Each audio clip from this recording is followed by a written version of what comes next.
In this modern age, the Philippines, being a country tagged to be one of the most competitive, has not yet advanced in its race to sex education. The government and most of the citizens are still close-minded over the topic of sex, causing sex education in this country to go backwards. It is a never-ending cycle as most people are not yet accepting that sex and gender are topics that should be talked about. That sex are topics that should be taught to the young minds, enabling them to realize what is meant by sex, gender, sexuality, and everything in its spectrum before taking a step towards adulthood. Due to the lacking of sexuality in schools, most teenagers and students found their way of wandering the topic of sexuality towards pornography. Sex education should not only be limited to the negative aspects of the subject.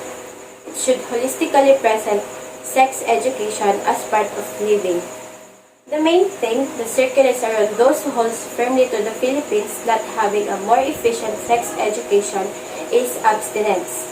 The hypocritical thought of them to make people realize that not having sex is the safest option. They think that if sex education become more immersive and intensive, it would promote sex as normal thing and would crush the sanctity of virginity and purity.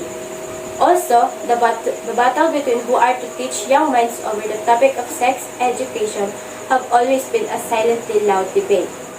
Sex education does not equate to promoting sex. It rather gives people the enlightenment before engaging to this inevitable part of one's life. Furthermore, virginity and purity are idealisms, making people hold back to what they actually want. It is all about discipline and knowledge that people need to retain throughout for living. Like how the Philippines raised its flag towards pageantry and sports, we all should raise among neighbor countries, enlightening the adolescents over what sex and gender are. We should be moving along the current. A need to opening minds and broadening understanding should be addressed urgently and individually. That sex education is not promoting sex.